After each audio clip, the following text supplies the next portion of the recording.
दोस्तों, स्वागत है आपका एमएमए हिंदी में। आज इस वीडियो में हम बात करने वाले हैं यूएफसी के latest event UFC fight night vera versus cruise की। एक बहुत ही बढ़िया इवेंट हमें देखने को मिला। मेन इवेंट को अगर हम छोड़ दें तो इसमें ज़्यादातर नोटेबल फाइटर्स नहीं थे, रेनाउंड फाइटर्स नहीं थे। कुछ नए सुपरस्टार्स, कुछ Hungary up and coming superstars थे जिनकी फाइट इस फाइट कार्ड में हो रही थी, जैसे नेट लैंडवायर, डेविड ओरनाना, प्रिसिला काचुवेरा। तो एक बहुत ही बढ़िया कार्ड हमें देखने को मिला क्योंकि ऑलमोस्ट ज़्यादातर फाइट्स बहुत ही बढ़िया रही, एंटरटेनिंग फाइट्स रही हैं। तो चलिए इस पूरे फाइट कार्ड का एक रिव्यू करते हैं और शुरुआत करेंगे यूएफसी फाइट नाइट के मेन इवेंट से, जो था डोमिनिक क्रूज और मार्लोन चीटो वेरा के बीच में। बहुत ही बढ़िया मेन इवेंट फाइट थी। बैंटमवेट डिवीजन में नंबर 6 रैंक, बैंटमवेट डिवीजन में नंबर 10 रैंक डोमिनिक क्रूज हैं, नंबर 6 रैंक मार्लोन चीटो वेरा हैं। चीटो वेरा एक 3 फाइट विन स्ट्रीक के बाद आ रहे हैं। वहीं अगर आप बात करें डोमिनिक क्रूज की तो एक 2 फाइट विन स्ट्रीक के बाद आ रहे हैं इस फाइट में। बैंटमवेट डिवीजन में एक बहुत बड़ा चेंज हो सकता था अगर दोनों में से कोई भी एक फाइटर एक बहुत बढ़िया परफॉर्मेंस देता अपनी। तो इस फाइट कार्ड में जैसा कि आप सब जानते होंगे, मार्लोन वेरा ने एक 4th राउंड नॉकआउट से ये फाइट जीती है। एंड टू बी ऑनेस्ट, पूरी फाइट जब मैं देख रहा था तो किसी भी मौके पर मुझे ऐसा नहीं लगा कि एक फिनिश आने वाला है। डोमिनिक क्रूज का डोमिनेशन देख रहा था। एंड अगर आप तीनों जजेस के स्कोर कार्ड देखें तो 29-28 से डोमिनिक क्रूज आगे थे 3 राउंड में। 4th राउंड अगर आप दे भी देते हैं डोमिनिक क्रूज के अगेंस्ट मार्लोन वेरा को तो भी एक 2-2 फाइट थी। 2 rounds to Cruz, 2 rounds to Marlon Vera. लेकिन इसकी ज़रूरत नहीं पड़ी जब मार्लोन वेरा ने एक लेफ्ट किक नॉकआउट से ये फाइट जीती।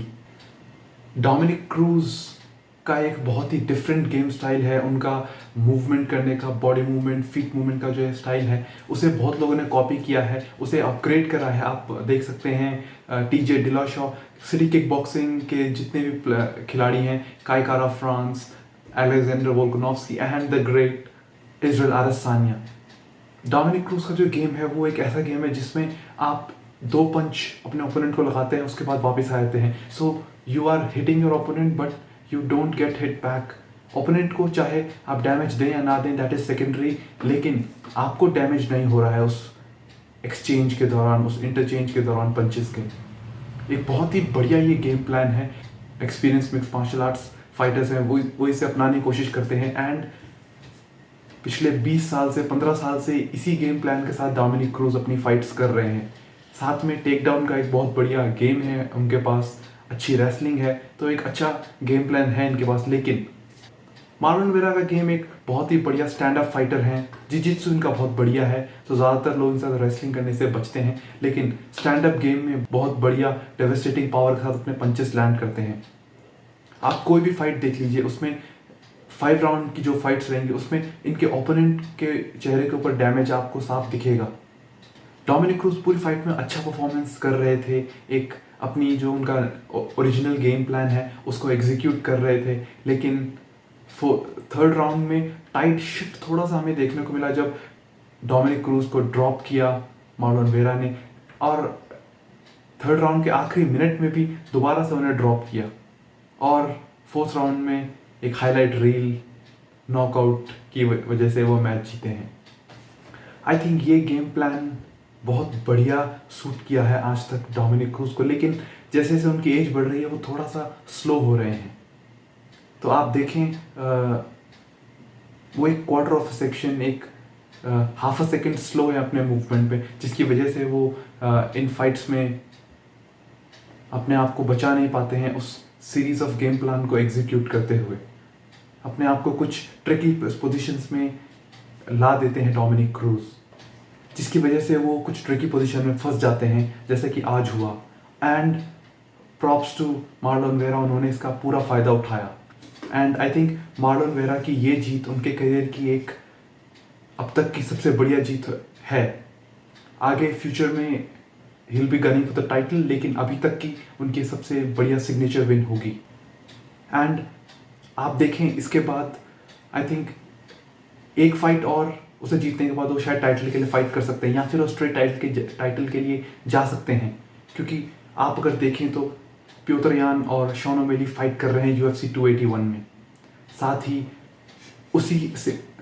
ही उसी फाइट कार्ड में मिराब दवाईश्विली और जोजे आल्डो फाइट कर रहे हैं। टीजे डिलाशा और अल्जमेन स्टर्लिंग और टीजे डिलाशा टाइटल के लिए फाइट करने वाले हैं UFC 280 में। तो एक बहुत ही बढ़िया जो टॉप 6 कंटेंडर्स हैं UFC के बैंटमवेट डिवीजन में, वो ऑलरेडी लाइंड अप हैं। आई थिंक इस विन के साथ एटलीस्ट एक नंबर 1 कंटेंडर स्पॉट डिजर्व करते हैं मार्लोन वेरा। आप देखें अपनी पिछली 11 में से वो 9 फाइट जीत चुके हैं। तो एक बहुत एंड वो हारे हैं सिर्फ 2 फाइटर्स से, सॉन्ग येडोंग और जोजे आल्डो से। लेकिन अगर आप उनकी हिट लिस्ट देखें, Sean O'Malley, Davey Grant, Frankie Edgar, Rob Font, now Dominick Cruz को आप ऐड कर लीजिए, तो इतने कुछ बड़े नामों को उन्होंने बैंटमवेट डिवीजन में हराया है। बात करें अगर डोमिनिक क्रूज की, तो आई थिंक इस पूरी सिचुएशन में सबसे बिगेस्ट लूज़र बन के वो उभरे हैं, क्योंकि एक फाइट जो वो जीत रहे थे, जो वो कंप्लीटली डोमिनेट कर रहे थे up until the second round, 2 round शुरुआत के उन्होंने पूरे डोमिनेट करे, 3rd राउंड एक 50-50 राउंड था और 4th में तो वो बिल्कुल ही वॉज बैटर्ड। लेकिन इस नॉकआउट के बाद अब उनके लिए टॉप 10 कंटेंडर्स के साथ फाइट करना भी मुश्किल मुझे दिखाई दे रहा है। हालांकि मैं ये नहीं कहूँगा कि ही शुड रिटायर या फिर उन्हें डिवीजन चेंज करना चाहिए, क्योंकि एक बहुत बड़े गेम प्लान के साथ वो आ रहे थे, उसे एग्जीक्यूट कर रहे थे फर्स्ट 2 राउंड्स तक। इसलिए आई थिंक मार्लोन वेरा की जो एग्जीक्यूट प्रिसिशन था, उसकी वजह से ये मैच हारे हैं डोमिनिक क्रूज, ना कि अपनी किसी गलती की वजह से। और उनकी उस गलती के ऊपर पूरा कैपिटलाइज किया गया मार्लोन वेरा की तरफ से, इसलिए डोमिनिक क्रूज ये मैच हारे हैं। तो I wish the best of luck to both the guys. तो गाइज ये था हमारा review UFC fight night Cruz versus Vera के मेन इवेंट का। गाइज अगर बात करें क्रूज वर्सेस वेरा के को मेन इवेंट की, तो इसमें नेट लैंडवायर और डेविड ओनाना की फाइट थी, एंड माय गॉड एक बहुत ही अमेजिंग फाइट थी ये। It was one of the best fights that जो मैंने देखी हैं इस पूरे साल में। बर्न्स और हमजा चिमाएव, ग्लोवर टेशेरा वर्सेस यिरी प्रोहाज़का, ये 2 फाइट्स अगर आप छोड़ते हैं तो I think this was the 3rd best fight जो हमने इस पूरे साल में देखी है। ये फाइट फेदरवेट डिवीजन में थी एंड पहले राउंड से ही दोनों फाइटर्स हमें एक स्ट्राइकिंग एक्स्ट्रावेगेंजा देखने को मिल रहा था, ऑलमोस्ट ऑन द फीट, एक boxing type of match. Momentum दोनों फाइटर्स के बीच में झूल रहा था, कभी ये फाइटर आगे बढ़ रहा है, कभी ये फाइटर्स अच्छे पंचेस लगा रहा है, तो इंटरेस्टिंग फाइट्स हमें देखने को मिल रही थी। अगर आप पहला राउंड देखें तो एक बहुत ही वियर्ड फाइट, ये साथ में बहुत वियर्ड फाइट भी थी। अगर आप देखें कि पहले राउंड में नेट लैंडवायर ऑलमोस्ट फिनिश हो चुके थे एंड फर्स्ट राउंड के बाद कैसे वो सेकंड राउंड के लिए आए, मुझे कोई आइडिया नहीं है, मुझे बिल्कुल समझ नहीं आ रहा है, क्योंकि इतना ज़्यादा पनिशमेंट लेने के बाद कोई सेकंड राउंड में कैसे आ सकता है। लैंडवायर ने पहले राउंड की शुरुआत में कुछ अच्छा प्रेशर दिखाया था, लेकिन अपने पावर पंचेस की वजह से डेविड ओनाना ने बहुत ज़्यादा डैमेज दिया नेट लैंडवायर को। ना केवल उन्हें ड्रॉप किया पहले राउंड में, लेकिन एक आई थिंक मुझे तो लगा था ये नॉकआउट हो चुका है नेट लैंडवायर का पहले राउंड में, लेकिन आई एम नॉट श्योर कैसे उन्होंने अपने आप को कंपोजर में लाए, कैसे उन्होंने अपना कंपोजर मेंटेन किया और एक टॉप पोजीशन ले ली। सेकंड राउंड में अगर आप देखें तो डेविड ओनाना थोड़े से थके हुए नज़र आ रहे थे एंड इसका फ़ायदा उठाते हुए नेट लैंडवायर ने कुछ अच्छे कॉम्बिनेशंस उनको लगाए।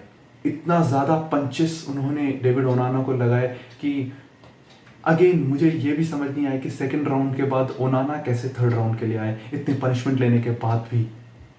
ऑलमोस्ट एवरी पंच जो नेट लैंडवायर लगा रहे थे वो कनेक्ट कर रहा था जॉ लाइन से ओनाना की। थर्ड राउंड में सेम सिचुएशन थी, ओनाना कैसे अपने आप को उन पंचेस, इतने पंचेस लगने के बाद भी अब ऑन द फीट थे, कैसे खड़े थे, मुझे कोई आइडिया नहीं है।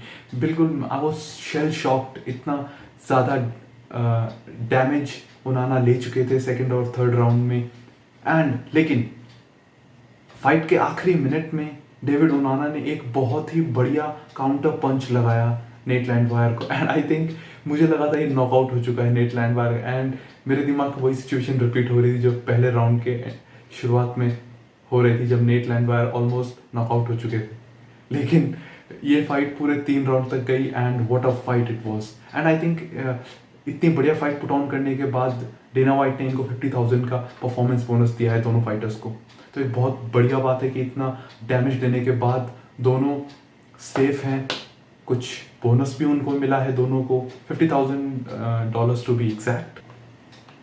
29-28 की एक विक्ट्री मिली जजेस स्कोर कार्ड पे नेट लैंडवायर को, लेकिन I will remember this fight till the end of my life. This is one of the fights जो आपको याद रहेगी मिक्स मार्शल आर्ट्स में। आई थिंक फॉरेस्ट ग्रिफिन और स्टेफन वार्नर के जो टफ 1 सीजन फिनाले की जो फाइट थी 2005 में, अगर आप उसे छोड़ दें, अगर आप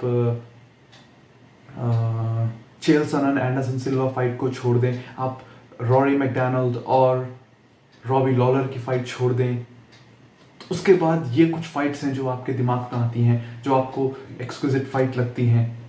एंड आई थिंक नेट लैंडवायर ने ना केवल performance of the night bonus जीता, लेकिन साथ ही में उन्होंने बहुत ही ज़्यादा फॉलोअर्स अपने आप के लिए अचीव कर लिए। बहुत ज़्यादा लोग अब उन्हें फॉलो करने वाले हैं उनके आगे आने वाली फाइट्स को, जिस प्रकार की उन्होंने परफॉर्मेंस दिखाई है। साथ में डेविड ओनाना के लिए भी ये सेम हम कह सकते हैं।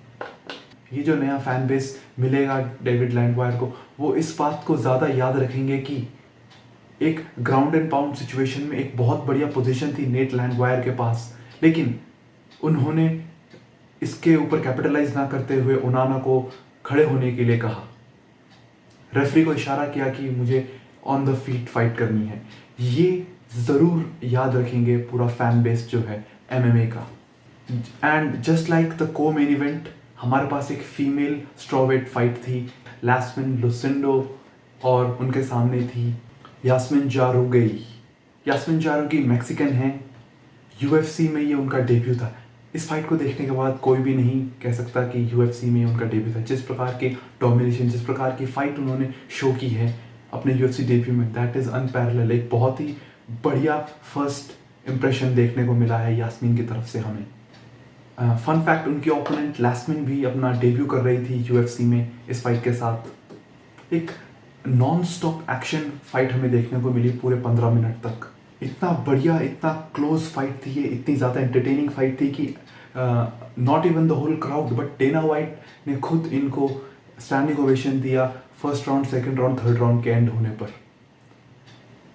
Performance of the night bonus भी इन्हें मिला है, लेकिन I think we should credit the opponent also, Lasmin Lucindo, because for a great match you have to have a dance partner, and Lucindo was a great dance partner here. इसके अलावा light heavyweight division में आजमात मुर्जाकनाव और Devine Clark के बीच में fight थी, जिसमें round 3 में एक नॉकआउट के साथ आजमात ने ये फाइट जीती है। इसके अलावा आरियाना लिप्स्की और प्रसिला काचुएरा के बीच में फाइट थी, जिसमें पहले राउंड में एक TKO विक्ट्री ली है प्रसिला काचुएरा ने। साथ ही जेरल मिर्शाट द सबमिशन स्पेशलिस्ट ने अगेन एक राउंड 3 सबमिशन लिया है अगेंस्ट हिज ओपोनेंट ब्रूनो सिल्वा।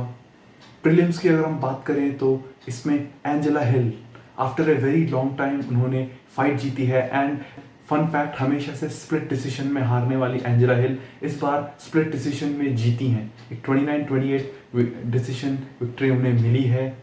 उनकी ओपोनेंट थी लुपिटा गोडिलेज। साथ ही में नीना नूनेस जो कि पार्टनर हैं द लायनेस अमांडा नूनेस की, वो सिंथिया कैल्वियो के साथ अपनी फाइट जीती हैं। साथ ही में उन्होंने इस फाइट को जीतने के बाद अपने फैमिली रीजंस की वजह से रिटायरमेंट ले लिया है। आई थिंक वो एक दूसरे बच्चे के लिए प्लान कर रहे हैं, तो उन्होंने रिटायरमेंट ले लिया है। सिंथिया कैल्वियो के लिए बहुत ही ट्रिकी सिचुएशन होने वाली है अब। सिंथिया कैल्वियो को एक टाइम पे रोंडा राउजी के साथ कंपेयर किया जाता था, लेकिन अपनी लगातार चौथी फाइट वो हार चुकी हैं। And I think same like Sam Alvey एक नेगेटिव रन में है वो, तो आई एम नॉट श्योर कब तक ये रन बना रहेगा उनका, लेकिन मैं चाहूँगा ये जल्द से जल्द एंड हो, क्योंकि सिंथिया कैल्वियो बहुत ही टैलेंटेड फाइटर हैं। हम सब उनके पुरानी फाइट्स देख चुके हैं, कितने बढ़िया उनके स्किल्स हैं। कुछ एक स्ट्रीक ऑफ अनफॉर्चुनेट डिफीट्स के साथ वो आ रही हैं। एक टाइम पे जब वो UFC में सर्च कर रही थी डिवीज़न में, तब 9 और 1 की उनकी रैंकिंग थी। 9 और 1 का उनका रिकॉर्ड था, लेकिन पिछली 4 फाइट्स हारने के बाद ये 9 और 5 हो चुका है। तो it's a very tricky situation for her, wish the best for her. इसके अलावा टाइसन नैम ने पहले राउंड में नॉकआउट किया अपने ओपोनेंट ओड ऑसबोर्न को। फ्लाईवेट फाइट थी, आई थिंक ओड ऑसबोर्न का ये फ्लाईवेट डेब्यू था, लेकिन बिल्कुल भी अच्छा नहीं गया। एंड टाइसन नैम जो बहुत टाइम के बाद फाइट करने आता है, एंड आई थिंक 20 मंथ्स के बाद वो फाइट करने के लिए आ रहे थे इस फाइट कार्ड में, तो अपनी इंजरी से बैटल करने के बाद और पहले ही राउंड में नॉकआउट लेना एक बहुत बड़ा कॉन्फिडेंस बूस्ट है उनके लिए। दोस्तों, इसके अलावा एक और फाइट थी जिसके लिए मैं बहुत इंटरेस्टेड था, क्योंकि डेना व्हाइट कंटेंडर सीरीज़ के एक ग्रेजुएट जॉश क्विलन इसमें फाइट कर रहे थे। उनके ओपोनेंट थे जेसन विट, और पहले राउंड में 2 मिनट के अंदर एक पिक्चर परफेक्ट नॉकआउट के साथ उन्होंने एक हाईलाइट रील क्रिएट की है अपने कैरियर में, और बहुत ही बढ़िया जीत दर्ज की उन्होंने। तो दोस्तों, इस फाइट कार्ड में हमें बहुत बढ़िया अमेजिंग फाइट्स देखने को मिली हैं। कुछ अच्छे नॉकआउट्स हमें देखने को मिले, जॉश क्विलन का, मार्लोन वेरा का, साथ ही में 2 बहुत ही बढ़िया मेन कार्ड में फाइट्स थी, यास्मीन जुरेगी और लास्मिन लुसेंडो, साथ में नेट लैंडवार, डेविड ओनाना की। तो एक बहुत बढ़िया कार्ड था। ऑल इन ऑल 9 फिनिशेस हमें देखने को मिले टोटल 13 फाइट्स में से। आई थिंक 1-2 फाइट्स को अगर आप छोड़ दें तो ऑलमोस्ट सारी फाइट एंटरटेनिंग थी। तो एक बहुत बढ़िया कार्ड हमें देखने को मिला। गाइस, अगले हफ्ते UFC 278 है, लियोन एडवर्ड्स और कमारू उस्मान के बीच में फाइट है, तो उसका रिव्यू भी मैं जल्द अपने चैनल पर लाने वाला हूँ। तब तक के लिए आप अपना ध्यान रखिए, ख्याल रखिए। MMA community, hit me up with all the question suggestions, जो भी आपके हों मैं उनका जवाब देने की कोशिश करूँगा। आप मुझे इंस्टाग्राम पे DM कर सकते हैं, कमेंट कर सकते हैं अपने सजेशंस यूट्यूब के कमेंट सेक्शन में। एंड आप लोग अपना ख्याल रखिए। जल्द ही मैं UFC 278 लियोन एडवर्ड्स और कमारू उस्मान का रिव्यू लेकर आऊँगा।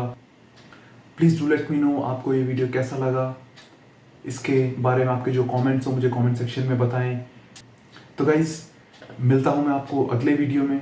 Happy independence day to all my Indian friends. जय हिंद।